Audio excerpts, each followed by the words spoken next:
So guys আজকে video দেখাবো কিভাবে আপনি আপনার মেসেঞ্জার নোটিফিকেশন সাউন্ড আপনি পরিবর্তন করবেন অথবা আপনি আপনার রিংটোনটা আপনি কিভাবে পরিবর্তন করবেন। তো এসএমএস করে অথবা মেসেজ করে অথবা চ্যাট করে সেক্ষেত্রে কিন্তু একটা সাউন্ড বাজে, বাট এই সাউন্ডটা আপনি কিভাবে পরিবর্তন করে আপনি নিজস্ব কোনো সাউন্ড অ্যাড করবেন অথবা আপনাকে মেসেঞ্জারে কেউ যদি কল করে সেক্ষেত্রে কলে একটা রিংটোন বাজে, বাট এই রিংটোনটা আপনি কিভাবে পরিবর্তন করবেন এটাই কিন্তু আজকে ভিডিও দেখাবো। চলুন আজকে ভিডিওটা শুরু করা যাক। জাস্ট এখান থেকে কিন্তু আপনি মেসেঞ্জারে আসবেন। সো মেসেঞ্জারে আসার পর আপনাকে ক্লিক করতে হবে থিয়েটার, এখান থেকে কিন্তু আপনি থিয়েটার একবার ক্লিক করবেন। জাস্ট থিয়েটারে ক্লিক করার পর আপনাকে ক্লিক করতে হবে সেটিংসে, এখান থেকে কিন্তু আপনি সেটিংসে একবার ক্লিক করে দেবেন। জাস্ট সেটিংসে ক্লিক করার পর আপনার এখান থেকে কিন্তু আপনাকে মেসেঞ্জারের সেটিংসে নিয়ে আসবে।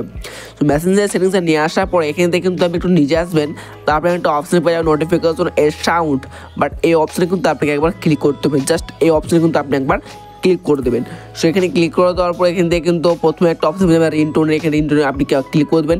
সো রিংটোনে ক্লিক করে দেওয়ার পর এটা হচ্ছে কল রিংটোন। আপনার যদি মেসেঞ্জারে কেউ কল করে যে রিংটোনটা বাজে, এই রিংটোনটা কিন্তু আপনি এখান থেকে পরিবর্তন করতে পারবেন। সো এখানে কিন্তু আমি আবার ক্লিক করলাম।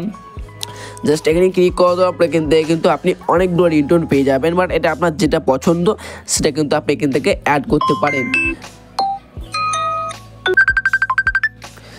আমাদের কিন্তু এই রিংটোনটা বাজে, বাট আমরা এটা পরিবর্তন করে আমরা অ্যাড করবো এটাকে।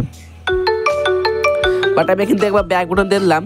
সো ব্যাক বাটন দিয়ে দেওয়ার পরে কিন্তু আমার এই রিংটোনটা অ্যাড হয়ে গেল। সো তারপরে আপনি কীভাবে চেঞ্জ করবেন আপনার নোটিফিকেশন রিংটোন। আপনাকে যদি কেউ এসএমএস করে, আপনাকে যদি কেউ চ্যাট পাঠায় বা চ্যাট করে সেক্ষেত্রে একটা সাউন্ড কিন্তু বাজে, এই সাউন্ডটা কিন্তু আপনি কীভাবে পরিবর্তন করতে পারবেন সেক্ষেত্রে আপনাকে ক্লিক করতে হবে কাস্টমাইজ নোটিফিকেশন, কিন্তু আপনি ক্লিক করবেন।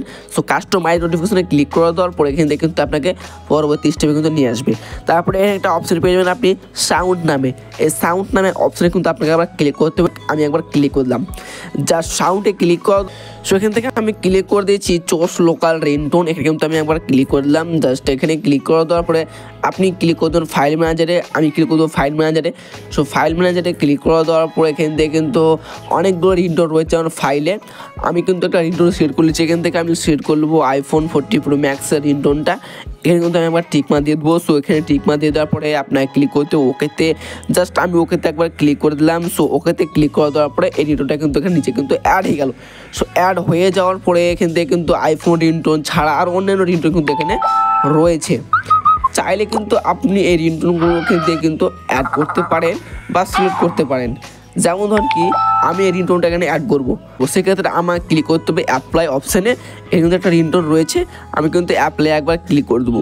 জাস্ট অ্যাপ্লাই যদি আমি একবার ক্লিক করে দিই একটা অপশান আছে ওকে, আপনি যদি ওকেতে একবার ক্লিক করে দেন, জাস্ট ওকেতে ক্লিক করলে কিন্তু রিংটোনটা কিন্তু এখান থেকে আপনার অ্যাপ্লাই সাকসেসফুল হয়ে গেল। বাট এখন যদি আপনাকে কেউ চ্যাট লিস্টে চ্যাট বা এসএমএস করে আপনার মেসেঞ্জারে, সেক্ষেত্রে কিন্তু আপনার এই সাউন্ডটা বাজবে যেটা আপনি এখানে বর্তমানে অ্যাড করলেন। জাস্ট যেভাবে দেখলাম এভাবে কিন্তু আপনার খুব সহজেই মেসেঞ্জার রিংটোন অথবা মেসেঞ্জার সাউন্ডগুলো আপনি পরিবর্তন করতে পারেন অথবা চেঞ্জ করতে পারেন। এটা ছিল মূলত আজকের ভিডিও। সো এরকম ইনফরমেটিভ এবং শেখানো ভিডিও পাওয়ার জন্য এই চ্যানেলটা অবশ্যই সাবস্ক্রাইব করে একটা লাইক করে দেবেন।